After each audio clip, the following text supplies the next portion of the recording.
పోయిన వారము యెహోషాపాతు కోసం జ్ఞాపకం చేశాను. అయితే యెహోషాపాతు గురించి ఏమేమి చెప్తారు ఒకసారి టకటక చెప్పండి. యెహోషాపాతు చెప్పాలి. దేవుని యందు దేవునితో మంచి సంబంధం కలిగి ఉన్నాడు. రెండవది ఏం చెప్పాను? యెహోషాపాతు దేవుని వాక్యాన్ని అందరికీ బోధింపచేసినటువంటి వాడు. మూడవది ఆశీర్వాదాలు నిలబెట్టుకున్నవాడు యెహోషాపాతు. నాలుగవది దేవుని దగ్గర విజ్ఞాపన చేశాడు, ప్రార్థించాడు. ఐదవది విజయాన్ని పొందినటువంటి వాడు యెహోషాపాతు. ఇది యెహోషాపాతు జీవితంలో మొదటి పరిస్థితి. ఈ వాక్యాన్ని బోధిస్తూ చివరిగా అన్నాను, ఇంత మంచి వ్యక్తి కూడా దేవుని ఎదుట తన చివరి దినాలు ఏం చేయలేకపోయాడంటే కాపాడుకోలేకపోయాడు. దేవునికి స్తోత్రం కలుగును. ఈ ఎందుకు కాపాడుకోలేకపోయాడు అన్న విషయాన్ని మాత్రము ఈ ఉదయకాలంలో చాలా క్లుప్తంగానే, సమయం ఎక్కువ లేదు కాబట్టి చాలా క్లుప్తంగానే నేను చెప్పి ముగిస్తాను. మూడు విషయాలు చెప్తాను, చాలా జాగ్రత్తగా వినాలి. ఎందుకు తన యొక్క చివరి గడియలు దేవుని దగ్గర కాపాడుకోలేకపోయాడు?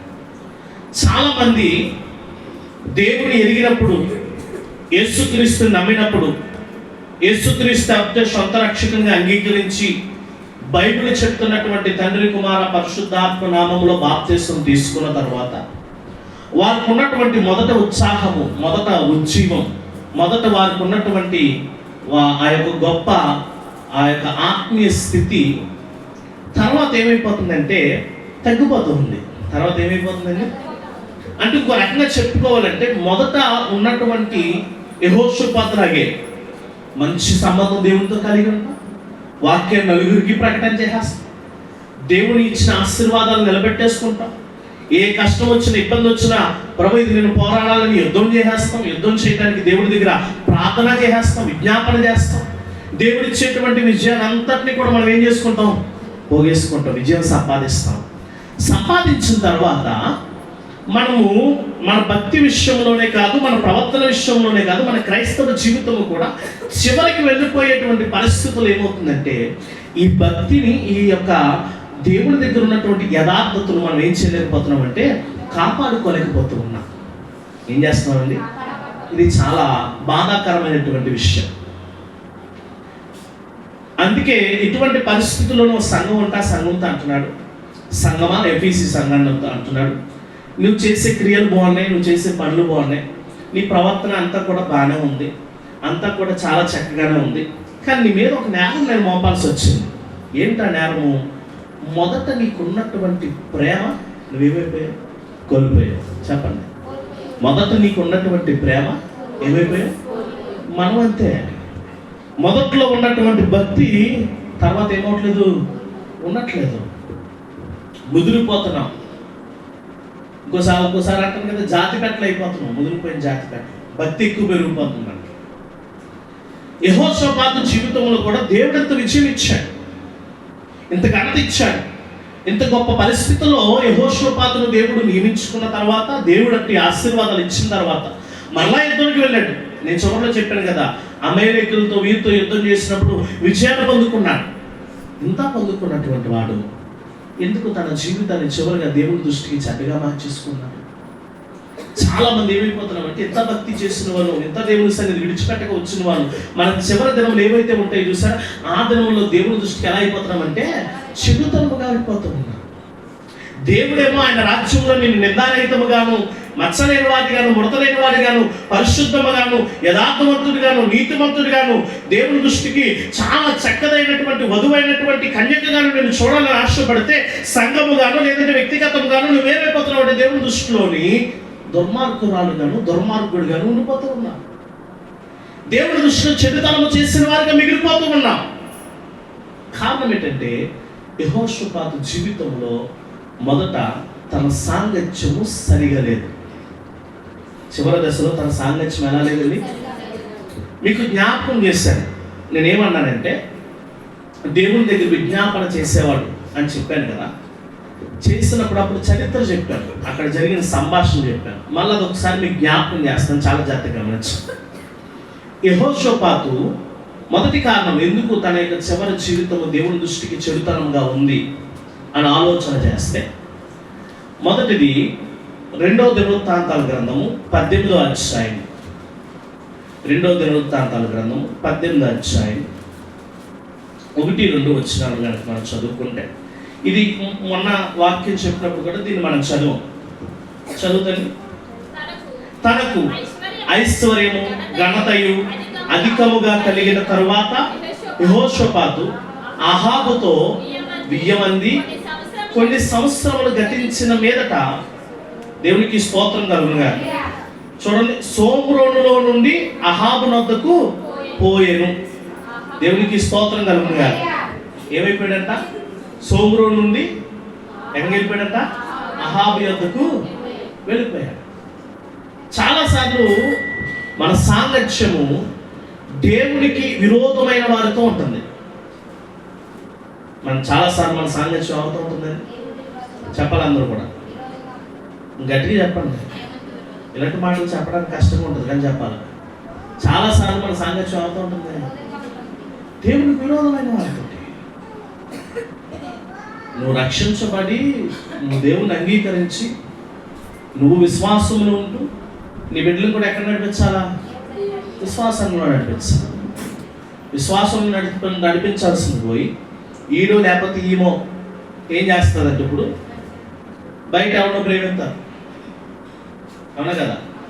సాంగత్యం మారిపోతుందా లేదా? సరే, ప్రేమించలేదా అనుకోవచ్చు.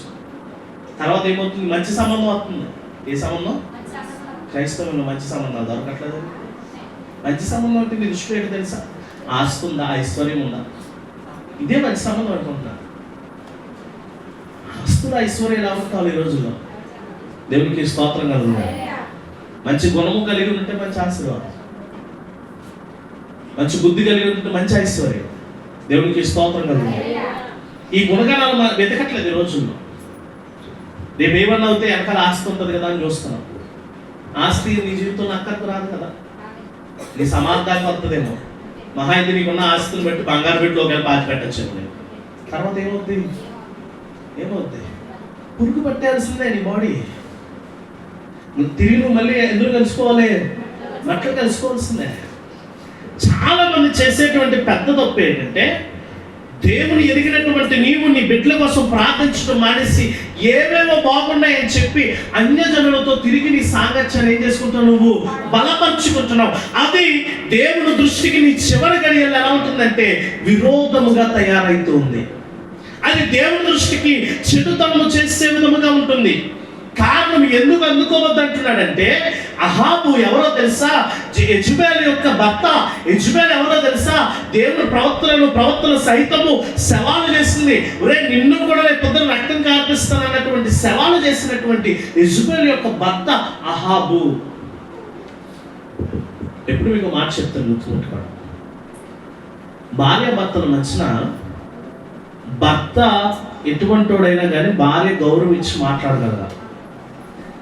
ఎప్పుడైతే ఆ భార్య నిజంగా భర్తకి గౌరవం ఇవ్వకుండా మాట్లాడిందో, గుర్తుపెట్టుకోండి, ఎప్పుడైతే ఆ భార్య తన భర్తకు గౌరవము ఇవ్వకుండా మాట్లాడిందో, విధేయత లేని మాటలు ఎప్పుడైతే మాట్లాడిందో, అవిధేయతతో ఎప్పుడైతే మాట్లాడిందో, తల వంచలేని పరిస్థితుల్లో ఎప్పుడైతే మాట్లాడిందో, తన యొక్క బుద్ధిని నిలబెట్టుకోలేక ఎప్పుడైతే అరిచిందో, తన గుణాన్ని తను కోల్పోయింది. తన ఎటువంటి స్త్రీతో సంబంధం తెలుసా? యెజబెలు లాంటి స్త్రీతో సంబంధం. యెజబెలు లాంటి స్త్రీతో సంబంధం. యెజబెలు ఏం చెప్తే చేసి కూడా అయిపోయాడు. ఎవరో భార్య మాట వినద్దని భర్తలే చెప్పట్లా. నీ మాట వినాలి, కానీ నీ నడవడిక నీ భర్త దగ్గర ఎలా ఉండాలన్నాడు తెలుసా? ఇదిగో అమ్మా, నువ్వు నీ భర్తకు లోబడి ఉండాలి అని చెప్తున్నాడు. ఏమో చెప్తున్నాడండి? లోబడి ఉండాలి అంటే వాళ్ళు ఏమైనా అన్యాయ పనులు చెప్తే ఇది చేయమని కాదు. అది ఎంతవరకు వాస్తవం తెలుసుకుని దాని ప్రకారం నువ్వు ఏం చేయాలంటే నడుచుకునే వారిగా ఉండాలి. దేవునికి స్తోత్రం. ఈరోజు ఇటువంటి చెడ్డ తత్వముతో, చెడు మనస్తత్వముతో, చెడు ఆలోచనలతో ఉండినటువంటి అహాబుతో ఏమనుకున్నాడట? బియ్యము అందుకున్నాడు. ఈరోజు మనం సరైన వారితో సాంగత్యము చెయ్యకపోతే దేవుడి దృష్టిలో ఏమైపోతుంది చెప్పండి? దుర్మార్గులు అయిపోతాం. దేవుడి దృష్టిలో ఏమైపోతాం? దుర్మార్గులు అయిపోతాం. మీరు పిల్లల వయసులో మీ అమ్మ మీ నాన్న తిట్టారనుకోండి, ఎలా ఉంటుంది మీకు? ఇప్పుడు మనసులో తిట్టుకుందాం మనకి అన్నారు అర్థం. కానీ మీరు అలా కాదు కదా, అవునా కదా? తిడితే మనం ఏడుస్తాం, అవునా కదా? తిడితే బాధపడతాం. ఇంకా తిట్టారు అనుకోండి, ఎందుకు వచ్చిన మొదటికి కొంపలో చెడిపోదాం, అవునా కదా? బాధ కలిగి. మరి ఒక తల్లిదండ్రులు భౌతికంగా ఉన్నటువంటి వాళ్ళు తిడితేనే నీ మనసు అంత బాధపడింది, నీ మనసు అంత వేదన చెందింది, నీ మనసు అంత ఉద్రేకానికి గురైపోయింది కదా. మరి దేవునికి విరోధమైన వారితో, దేవునికి ఇష్టము లేని వారితో నువ్వు సాంగత్యం జీవితం కలిగి జీవిస్తున్నావు కదా. అందుకే దేవుడు ఏమంటున్నాడు? నా దృష్టికి నువ్వేం చేస్తావు? దుష్ట కార్యములు చేస్తావు, చెడ్డ కార్యములు చేస్తావు. ఆ మాట బాధ అనిపించట్లేదు మనకి? చెప్పండి, బాధగా లేదా? ఇబ్బందిగా అనిపించట్లేదా? కష్టంగా అనిపించట్లేదా? ఏడుపు రావట్లేదు అన్నమాట. ఎంత బతికి ఎంత భక్తి చేసి నువ్వు ఈ ఉపవాసాల నుండి ప్రార్థన చేసి అన్ని చేసి కూడా దేవుని ఆత్మీయతలు బాగా ఎదిగిపోయి నీ సాంగత్యం వేరే వాళ్ళతో ఉందనుకో, దేవుడు ఏమంటారు తెలుసా?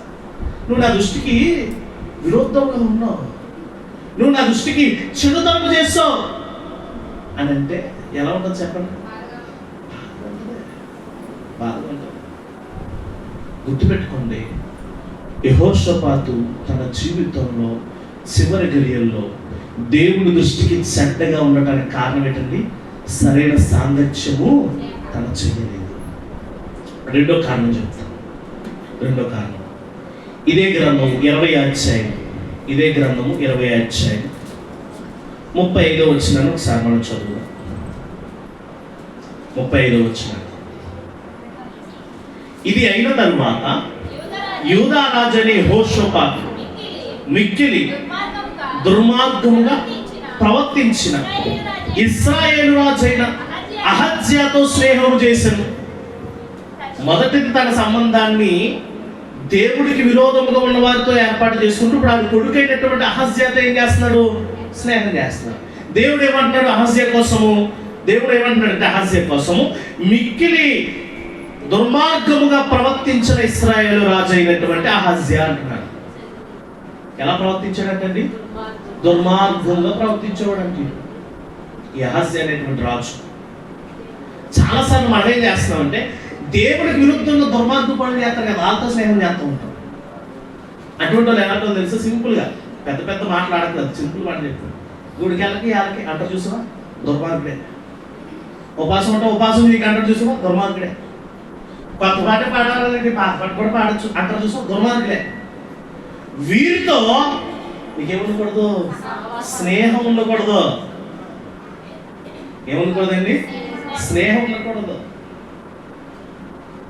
నడరా చర్చికి వెళ్దాం అన్నవాళ్ళతో స్నేహం చేస్తే ప్రతిదినం ఎక్కడ ఉండాలనుకుంటావు?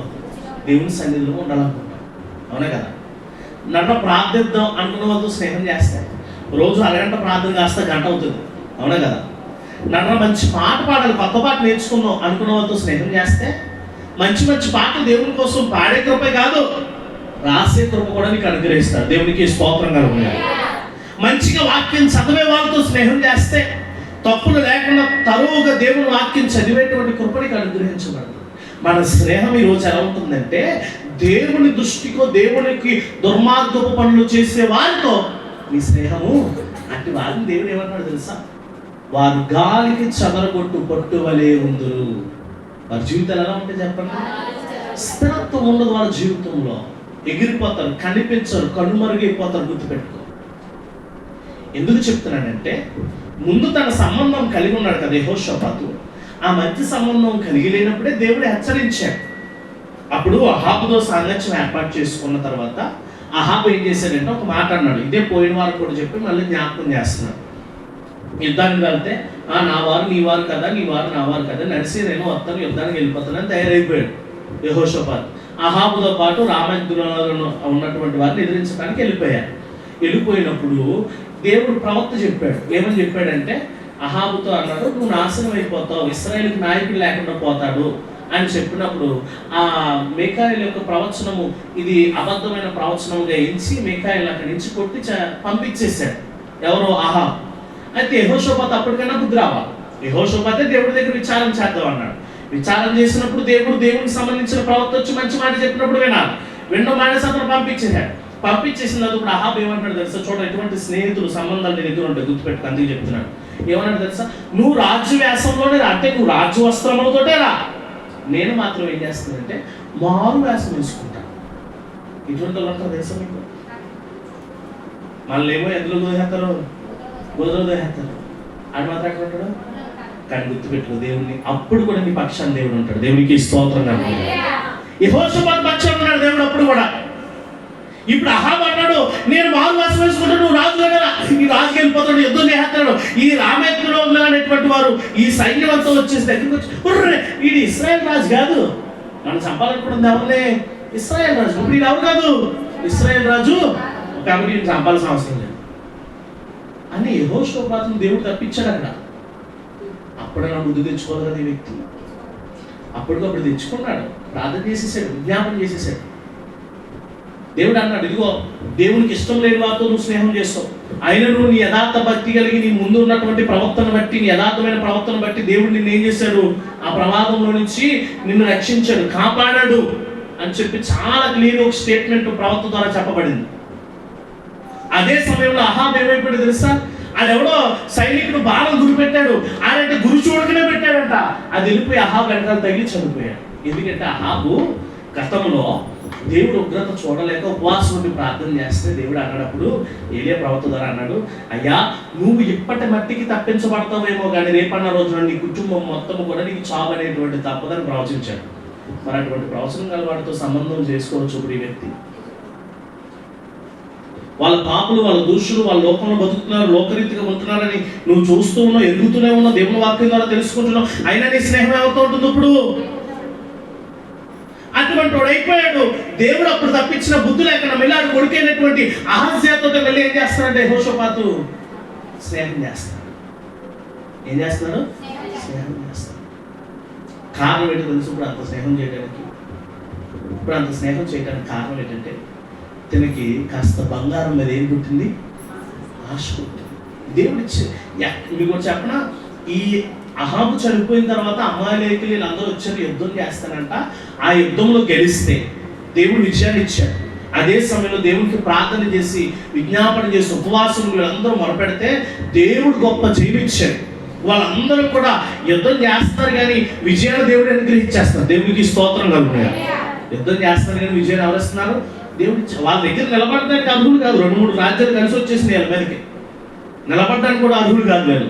అలాంటిది దేవుడు ఎక్కడికెక్కడికి విజయాన్ని ఇచ్చేస్తూ ఉంటే అంత అయిపోయినట్టు యుద్ధం అయిపోయిన తర్వాత ఆ రాజ్యాలు తెచ్చినటువంటి బంగారము, ధనాన్ని ఇవన్నీ పోగేసుకోవడానికి 3 దినాలు పెట్టిందట. ఎంత ఇచ్చి ఉంటాడు దేవుడు? అంతా కూడా కాకుండా తర్షీషు పట్టణంలో నుంచి బంగారం రప్పిద్దామని అహజ్యాతో వాడలు తయారు చేయడానికి ఏం చేశాడంట? స్నేహం చేశాడు. ఏం తయారు చేయడం కానీ స్నేహం చేశాడు. అది దేవునికి ఎటువంటి స్నేహమో తెలుసా? విరుద్ధమైన. అందుకే బైబిల్ గ్రంథంలో చాలా స్పష్టంగా రాయబడిన విషయం ఏంటంటే, ఇదిగో యెహోషాపాతు మిక్కిలి దుర్మార్గముగా ప్రవర్తించుచున్న ఇశ్రాయేలు రాజైన అహజ్యాతో స్నేహం చేశాడు. వీడెవడంటే మిక్కిలి దుర్మార్గుడు. ఈరోజు నువ్వు స్నేహం ఎవరితో చేస్తున్నావు తెలుసా? దేవుని దృష్టిలో దుర్మార్గులుగా ఉన్న వారితో చేస్తున్నావు. చాలా జాగ్రత్తగా ఉండాలి. పైకి అంటారు మీ దేవుడు చాలా గొప్పవాడు, నీకు బాగాలేనప్పుడు ఆన్లైన్ మళ్ళీ వేరేగా ఏం చెప్తారు తెలుసా? దేవుడు తిన్నాను కదా ఏమైపోయింది. చాలా జాగ్రత్త. రోజు అంటండి ప్రియమైన దేవుని బిడ్డలారా, పులిని చూసి నక్క వాత పెట్టుకుందంట. పులిని చూసి ఏం పెట్టుకుందంట? నక్క వాత పెట్టుకుందంట. చాలా జాగ్రత్తగా, చాలా జాగ్రత్తగా. పులి గాండిస్తుంది చాలు, మిగతా జంతువులన్నీ ఏమైపోయాయంట? భయపడిపోయి రాజా అని మొక్కేసేయంట. దానికి ఎంతగానో విధేయత చూపించేసి ఆ యొక్క దూరంగా పారిపోయి ఇది అనుకున్నట్టు ఇది వస్తుంటే దీన్ని అందరూ ఎంత గొప్పగా గౌరవిస్తున్నారు, ఆరాధిస్తున్నారు. అని చెప్పి తను అనుకున్నట్టు నేను కూడా పులివేషం వేసేస్తే ఏమవుతుంది? నేను కూడా పులివేషం వేసేస్తే నన్ను కూడా ఏం చేస్తారు? అలాగే భయపడతారు, అలాగే గౌరవిస్తారు, అలాగే మర్యాద ఇస్తారని చెప్పి షాప్కి వెళ్ళి పసుపు రంగు పెయింట్ని నల్ల రంగు తెచ్చుకున్నాను. పసుపు రంగుని నల్ల రంగు తెచ్చుకున్నాను. ఒంటి నిండా పూసుకున్నాను. అచ్చు పులిలాగా తయారైపోయింది. ఇప్పుడు దీన్ని చూసి అనుకున్నారంట, అయ్యి బాబు ఇది పులి కన్నా ఇంకా ప్రభావితంగా ఉంది అని చెప్పి జంతువులన్నీ కలిపి ఏం చేస్తున్నాయంటే ఇప్పుడు ఊరేగించడం మొదలెట్టి అంట. దేన్ని? పులివేషంలో ఉన్నటువంటి నక్కనే. చాలామంది నక్కలు అలాగ ఉంటారు. మీ చుట్టుపక్కల జాలి జాతులు ఉన్నారు. వాళ్ళు చూడటానికి గంభీరంగా ఉంటారు. వాళ్ళ దగ్గర ఏమన్నా గుర్తుపెట్టుకో, నీ దగ్గరే గొప్ప శక్తి ఉంటుంది. నువ్వు ప్రార్థన పరురాలు కాబట్టి దేవునికి స్తోత్రం కలుగుతుంది. ప్రార్థన చేసేవాడి దగ్గర ఎప్పుడు వాడు పులే, వాడు ఎప్పుడు సింహమే. వాడిని అన్నాడు దేవుడి గ్రంథంలో యోధా గోత్రపు సింహంతో పోల్చాడు. దేవునికి స్తోత్రం కలుగుతుంది. స్తుతించే ప్రతి ఒక్కడు కూడా యోధా గోత్రపు సింహం అంటాడు. దేవునికి స్తోత్రం కలుగుతుంది. ఇప్పుడు ఈ నక్క ఏదైతే పులివేషం వేసుకుందో దాన్ని ఊరేగెత్తూ ఉన్నారంట. దీని దురదృష్టం అనుకున్న అదృష్టం అనుకోలో తెలియదు కానీ అదే టైంకి మేఘాలు పట్టేసి వాడిని వచ్చేస్తుంది. మేఘాలు పట్టి ఏమొచ్చింది? ఏమవుతుంది ఇప్పుడు ఈ పసుపు రంగు నల్ల రంగుని? ఇది లోపల లోపల బాధపడిపోతుంది. అప్పుడు దాకా పులిగా గాండ్రించి అన్నదే అంటున్నట్టు. ఇదేంటి ఊరేగించబడుతున్నాం కానీ ఈ సౌండ్ మారిపోయింది ఏంటి, ఈ రంగు మారిపోయింది ఏంటి అని చెప్పి అదే అక్కడ కింద దించి ఈ జంతువులన్నీ ఉతికేసినాయి అంట. జంతువులన్నీ ఏం చేసినాయి? కారణం ఏంటంటే స్వభావం అనేటువంటిది వ్యక్తిత్వం ఉంటుంది, పై వేషధారణ కాదు. ఈరోజు చాలా మంది దేని చూస్తున్నారంటే వేషధారణ చూసే స్నేహంలో పడిపోతున్నారు, వాళ్ళతో సంబంధాలు ఏర్పాటు చేసుకున్నారు, వాళ్ళతో సాంగత్యం చేస్తున్నారు. నేను చెప్తున్నాను, వారి యొక్క స్వభావాన్ని నువ్వు చూడు, వారి స్వభావాన్ని నువ్వు చూడు. ప్రియమైన దేవుని బిడ్డలారా, ఒక ఆవిడంట అందాన్ని బట్టి ఊరిక ఎగసిపడిపోయిందంట. కాలేజీ చదువుకుంటున్నాం. ఆ కాలేజీలో ఆవిడకి మించి అందగత్తే ఎవరూ లేరు. ఆ కాలేజీలో ఆమెకు మించి అందగత్తే ఎవరు లేరు. అందరూ కూడా అనేవారంట, ఆ కూడా స్నేహితురాలు అందరూ అనేవారంట, నువ్వు చాలా అందంగా ఉంటావు, నువ్వు చాలా అందంగా ఉంటావు, నువ్వు చాలా అందంగా ఉంటావు. ఇదే మాట అనేవారు. ఇదే మాట అంటే ఇంకేముంది? అందాన్ని బట్టి ఏం చేసింది? ఇప్పుడు గర్వించేస్తుంది, అహంకారం వచ్చేసింది. ప్రియమైన తనకన్నా అందం తక్కువ ఉన్న వాళ్ళతో కూర్చోవట్లేదు, బస్సులో కాలేజీలో కూర్చోవట్లేదు, స్నేహం చేయట్లేదు. తనకన్నా కొంచెం కాస్త తెల్ల రంగు ఉన్న వాళ్ళతో స్నేహం చేయడం మొదలు పెట్టింది. అటువంటి వాళ్ళతో స్నేహం కలిగి ఉంది. వాళ్ళందరూ అంటారు, నువ్వు చాలా బ్యూటిఫుల్గా ఉంటావు, చాలా అందంగా ఉంటావు, ఏం వాడతావు, ఏంటి ఏంటి ఏంటి అని అడుగుతుంటే నేను ఇలాగ ఉంటాను, అలాగ ఉంటాను. ఇవన్నీ చెప్పడంతో ఆమెలో గర్వం పెరిగిపోయింది, ఆమెలో అహంకారం పెరిగిపోయింది. ప్రియమైన దేవుని బిడ్డలారా, అలా అంటున్నారంట, ప్రతి ఒక్కరు నేను చూడటానికి చూస్తాను మా వంక, లేకపోతే నేను చూడలేను, ఎవడు లేడు, నేను చూడకపోతే నీ పక్కన నేను ఉంచకపోతే మమ్మల్ని ఎవడో చూడడం అన్నంత స్థాయిలో మాట్లాడుతున్నారంట. బైబిల్ గ్రంథం చెప్తుంది, అందము మోసకరము, సౌందర్యము వ్యర్థము. ఈమె అలాగా గర్విష్ఠురాలైపోయింది. ఆమె అందంతో ప్రియమైన దేవుడు చేయకూడని చెడు పనులన్నీ చేసుకుంటూ వెళ్ళిపోతుంది. ఒక రోజు నాడు ఏమైందంటే, ఆమె నడుచుకుంటూ వెళ్ళిపోతుంటే ఒకడు ఎప్పుడు నుంచో ఈమె వెనకాల పడుతున్నాడంట. దేని చూసి? అందాన్ని చూసే అంటున్నాడంట, ఒక్కసారి నేను అనుభవిస్తే చాలు, నాకు నీకు అవసరం లేదు అన్న రీతిగా మొహం ముందు చెప్పాడంట.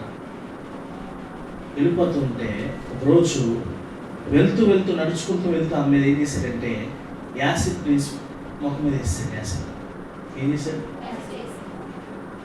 అప్పుడు మీరు గ్రహించింది ఏంటంటే, కొన్ని దినాలు ఎంతమంది అయితే ఆమె అందాన్ని బట్టి అక్కడ నుంచున్నారో అప్పుడు తల్లిదండ్రులు తప్ప ఇంకెవరు ఉంచారు. తల్లిదండ్రులు తప్ప ఏం చేయలేదు, ఇంకెవరు కూడా ఉంచున్నారు. అప్పుడు ఆ అమ్మ మాట గుర్తొచ్చింది, అందము మోసకరము, సౌందర్యము. దేవుడి మాట గొప్పది, అది నీ మనసులో ఉంచబడితే నీ మనసుతో సహా నువ్వు ఎలా ఉంచబడతావు అంటే దేవునికి మహిమ పరిచే విధంగా ఉంటావు. దేవునికి స్తోత్రం. నా దృష్టిలో ఎవరు అందగాళ్ళు అందగత్తులో తెలుసా? దేవుడి మహిమ పొందుకున్న ప్రతి ఒక్కరూ అందముతో ఉన్నవారే. దేవునికి స్తోత్రం. ఎప్పుడు ఆయన మహిమ పొందుకుంటూ నువ్వు ఆయన మహిమపరిచేటువంటి పనులు చేసినప్పుడు మాత్రమే, ఎప్పుడు ఆయన గంట పొందుకుంటూ నువ్వు ఆయన గణపరిచేటువంటి పనులు చేసినప్పుడు మాత్రమే. ఈరోజు యెహోషాపాతు పతనానికి గల కారణం ఏంటంటే తన స్నేహము దేవుని దృష్టికి దుర్మార్గముగా ఉన్న వారితో స్నేహం చేశారు. కారణం ఏం ఆశించాడంటండి?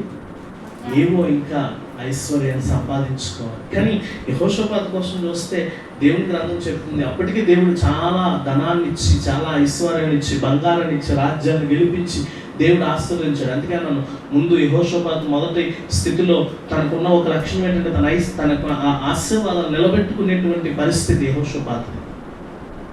ఇప్పుడు అధికంగా ఆశపడ్డాడు. ఎవరితో స్నేహం చేయాల్సి వచ్చింది? దుర్మార్గులతో స్నేహం చేయాల్సి వచ్చింది.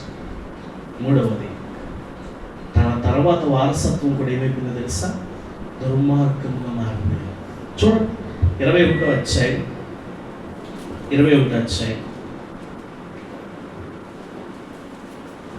6వ వచనం నుంచి ఒకసారి చూద్దాం.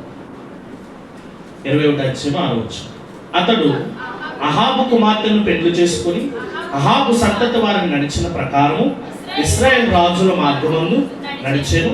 అతడు యెహోవా దృష్టికి ప్రతికూలంగా ప్రవర్తించెను. అయినను యెహోవా తాను దావీదు చేసిన నిబంధన నిమిత్తము అతనిని అతని కుమారులను నిత్య దీపం ఇచ్చేదనని చేసిన వాగ్దానము నిమిత్తము దావీదు సంతతి నశింపచేయుటకు మనస్సు లేక ఉండెను. అతని దినములు ఏదోమీయులు తిరుగుబడి యోదావారి అధికారము తోసివేసి తమకు ఒక రాజును చేసుకుని 10వ వచనంకి వచ్చేదండి. కాగా నేటి వరకు జరుగుతున్నట్లు ఏదోమీయులు యోదావారి చేతి కింద నుండక తిరుగుబడిరి. యెహోరాము తన పితరులైన దేవుడైన యెహోవాను విసర్జించినందున ఆ కాలమందు లబ్నీయులను అతని చేతి కిందన తిరగబడిరి. దేవునికి స్తోత్రం కలుగును. తనతో బాలేదు, తన తర్వాత తరం కూడా ఎలా నడిచిందంటే ఇక్కడ రాయబడింది, యెహోరాము యెహోవా దృష్టికి ఎలా నడిచారంట? విసర్జించినట్టుగా నడిచాడంట. ఎవరు విసర్జించాడంట? యెహోవాను విసర్జించాడు. ఈరోజు చాలా మంది సంబంధాలు కలుపుకుంటున్నప్పుడు ప్రియమైన దేవుని బిడ్డలారా చెప్తూ ఉన్నాను, సరైనటువంటి సంబంధాలు నీ కుటుంబాన్ని నువ్వు తెచ్చుకోకపోతే వాళ్ళు తిరిగి అన్యత్వంలో కలిసిపోయే అవకాశం ఉంది. వాళ్ళు తిరిగి దేవుని విడిచిపెట్టే అవకాశం ఉన్నాయి. కారణం ఎవరంటే యెహోషాపాతే. యెహోషాపాతు తన స్నేహం మంచిగా లేదు. తను మరణించిపోయాడు. తను మరణించిన తర్వాత తన కుమారుడైనటువంటి యెహోరాము రాజు అయిపోయాడు. మిగతా వాళ్ళందరికీ కూడా ఆస్తిపాస్తులు పనిచేశారు, ఐశ్వర్యం అంతానే. యెహోరాము మాత్రం పెద్ద కుమారుడు కాబట్టి, జ్యేష్ఠుడు కాబట్టి తనకు రాజ్యాన్ని అప్పచెప్పారు. ఇతను కూడా ఎలా నడుచుకుంటున్నాడంట? యెహోవాను విసర్జించిన వాడిగానే నడుచుకుంటున్నాడు. చివరి దశ చాలా ప్రాముఖ్యం. నీ బ్రతుకు ముగిసేటప్పుడు నిజంగా నువ్వు దేవునితో ఉన్నావంటే నీ బిడ్డలు రక్షించబడతారు. దేవునికి స్తోత్రంగా ఉంది. అప్పుడు కనుక నువ్వు దేవునితో స్నేహం చేయకపోయినా, దేవునితో కలిసి లేకపోయినా, దేవునితో సాంగత్యం చేయకపోయినా నీ బిడ్డలు కూడా ఏమైపోతారంటే పాడైపోతారు. నీ బిడ్డలు కూడా ఏమైపోతారు? పాడైపోతారు. ఈరోజు యెహోషాపాతు యొక్క చివరి దశ ఎలా ఉందో చెప్పండి. దేవునికి దుర్మార్గముగా, దేవునికి చెడుతనం చేసేవారుగా, యెహోవాను విసర్జించిన వారిని ఉంచుతాడు. ఈరోజు దేవుని దృష్టిలో నీ చివరి దశ ఎలా ఉంటుందో ఒకసారి గమనించుకో. నీలో కూడా ఏమాత్రమైన దుర్మార్గత దేవునికి కనిపిస్తూ ఉందా? దేవుని విసర్జించే మనసు కనిపిస్తుందా? దేవునికి వ్యతిరేకమైనటువంటి మనస్తత్వాలు కనిపిస్తున్నాయా? ఆలోచన చేసుకో ఒకసారి, గ్రహించు ఒకసారి. ఉంటే మార్చుకోవాల్సిన బాధ్యత నీదే. ఉంటే దాన్ని సరి చేసుకోవాల్సిన బాధ్యత నీదే. ఈరోజు మొదట నీకున్నటువంటి భక్తి, మొదట నీకున్నటువంటి బైబిల్ పట్ల ఉన్న అవగాహన, మొదటి నీకున్నటువంటి ఉపవాస ప్రార్థన, మొదటి నీకున్నటువంటి ఆత్మీయ స్థితిని నువ్వు తిరిగి ఏం చేసుకోవాలంటే కట్టుకోవాలి, తిరిగి నువ్వు నిలబెట్టుకోవాలి. అట్టి కృపలో దేవుడు మనం ఉంచును గాక. ప్రార్థన చేసుకో. అందరూ లేచినప్పుడు